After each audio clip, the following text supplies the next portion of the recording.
I'm looking at my window, which is to the right of me, and the rain is there. But as I look through the rain, I'm seeing all of these really beautiful things that are starting to happen in nature because of the rain and because of the sun, because of the temperatures. You know, I'm seeing the trees starting to unfold. You know, the flowering trees starting to show their flowers. The grass is getting definitely greener, which is nice to see.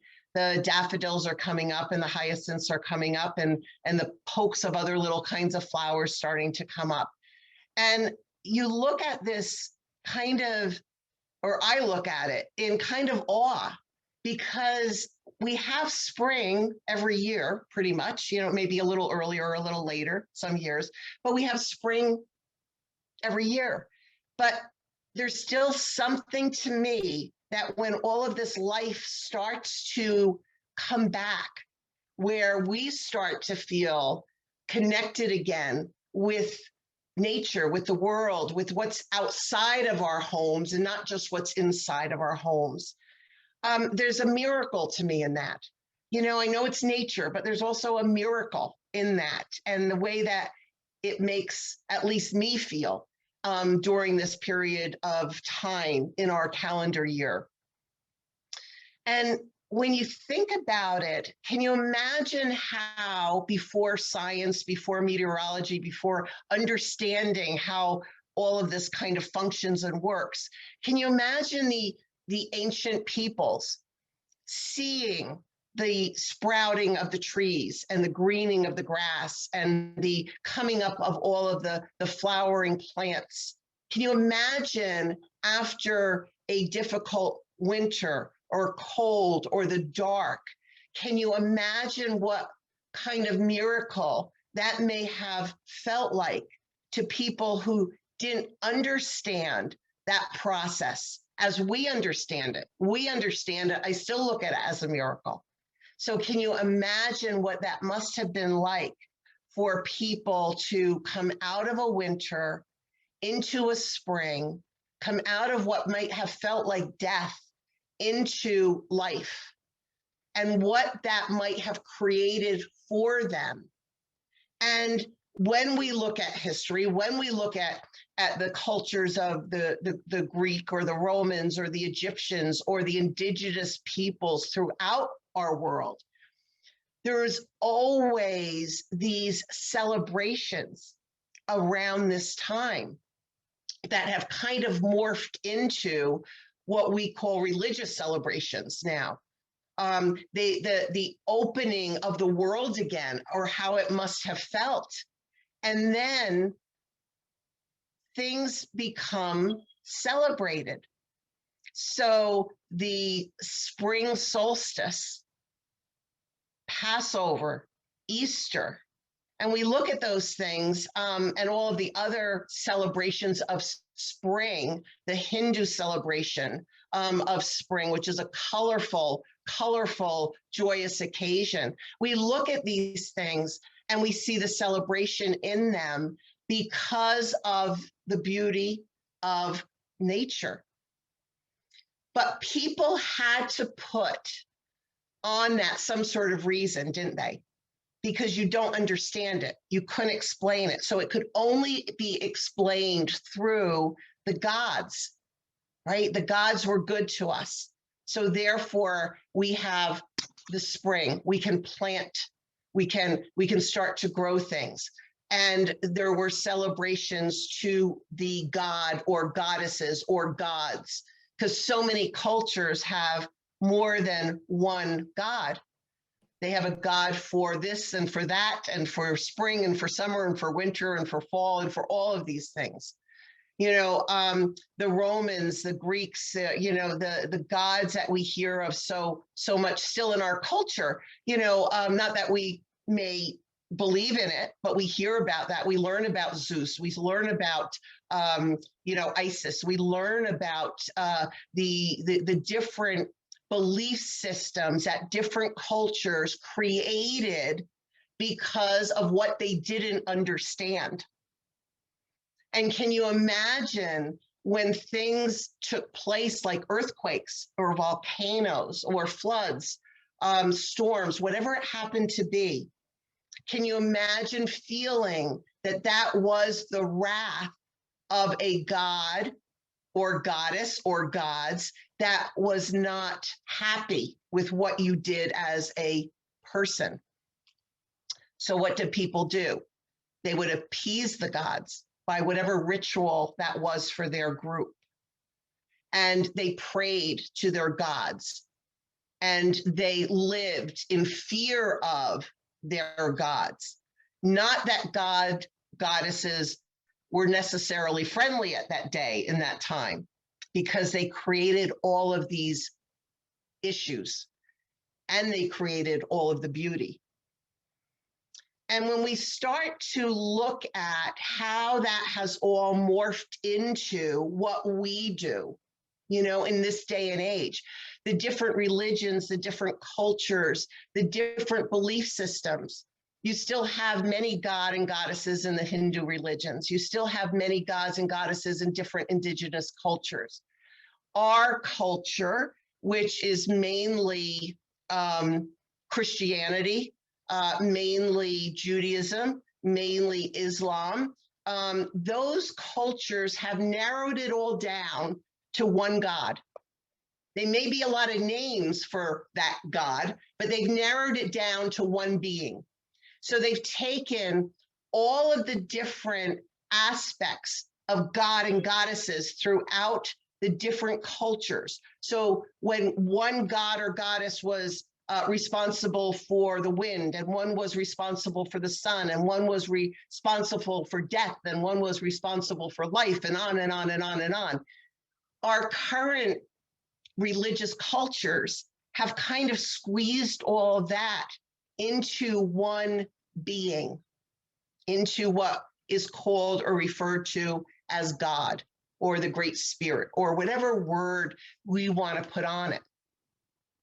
And as I think about that, you know, my questioning comes up.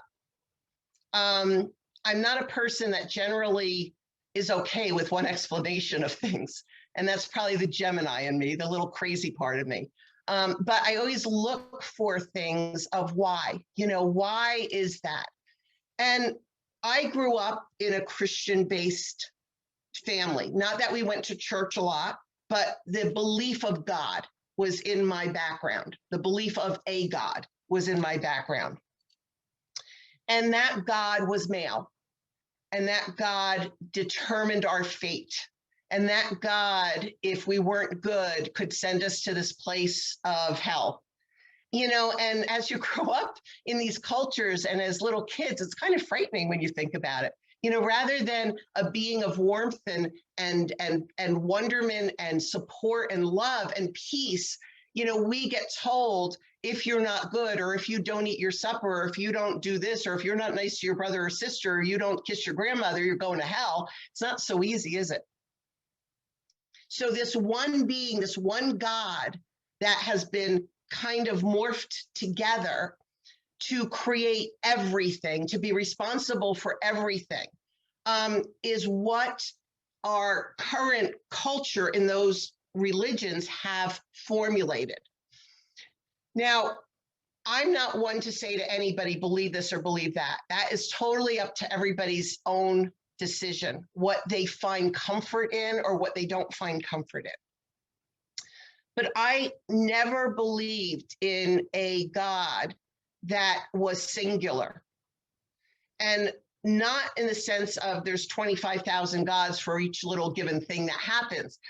But why do we have to bring into one concept of one being everything, all of our faults, all of our good, all of everything? What do we do even today, right? When there is a major catastrophe or there is a difficulty in our family, what do? We pray, or we go to say, well, God didn't help us. God didn't help that person. God didn't help that town that got washed away or wiped away from a tornado. God didn't do that. You know, they didn't help them. What do we do when we want our sport team, whether it's the World Cup or whether it's the Super Bowl or whether it's whatever it is? What do people do when they want their team to win? We pray, don't we? We ask that singular being to help our team to make it over the goal line to win. Now, some people who may be betting people might pray in a different way, but don't we take these things in a lot of times for granted, that we envision this one being as somebody that could do something like that, that would really be interested that one team won over another team. It's interesting to think about, isn't it? I look at a lot of times my journey with the understanding of God and how that has gone, and that's gone in twists and turns and uphills and downhills. And what I have come to understand for myself, to think about for myself, is that maybe the ancient people didn't have it so wrong. Maybe the concept, the thought, the understanding of what we call God is made up of every single being, piece, whatever you want to call it. It's made up of everything, not just one thing, not just the other, but everything. Is it male or female? I was taught there was a male God that sat on a throne. But we have to also understand that things like the Bible, things like religious documents were written by men, and they were written through history, not at the time things happened. So what gets moved in those periods of time? People's personal opinion, people's personal agendas, whoever was in power at the time, whoever knew how to write, how to put things down on paper, became the historians, didn't they? And became the creators of certain ideas, beliefs, and words. So my concept of God has gone from a being that has a gender, that sits on a throne, that determines the fate of our football teams, to feeling more that it's like the ocean. When we look at the ocean, we see a full body, right? A big body of what we know it to be as water now. But all of that huge, big ocean that we look out and see are made up from very tiny droplets that all converge in and form a larger body. So what if God was in fact the larger consciousness of all of us? That we were pieces of what we term as God. Whether we're here in the physical world or whether we're in the spiritual world, we're all souls. So what if all of our souls, each one of our souls, was a drop in that ocean of consciousness? And then the responsibility of how that ocean flows becomes our responsibility collectively. It becomes the rise and the fall of the tide based on our deeds, our thoughts, our actions, our give and our take. And as we go through periods of history, there may be more take than give, or there may be more give than take. And I believe, and this is just my Gemini opinion, but I believe that we do reap what we sow. We do get out what we put in. And so there are periods of time like we've gone through in this last year where it's been difficult, where all of our thought processes have been in survival mode, haven't they? It's like, can I go outside? Can I meet again with my friend, my family? We've been in survival mode. And that consciousness has kind of touched in with everybody. And even if you were feeling good, really kind of up one day, you talk to somebody on the phone or on Zoom and they're like, oh my God, we're all going to die. What happens? What happens? All of a sudden, you're not feeling as like really tall and proud anymore. You're feeling like, oh my God, maybe we are. Oh my God. Oh my God. And we invoke in that being that we feel is going to solve everything. And then we take a breath. And then we recognize that the only people that can solve anything are us. Are us. So what can we do about that? What can we do about that in the sense of being part of the consciousness, being part of the wave that can be really good or really difficult? So if each one of us are droplets in this consciousness, as each one of our souls makes up God, then we are God. We have God within us. And so instead of praying to somebody else for your team to win, maybe you have to look inside yourself for that win.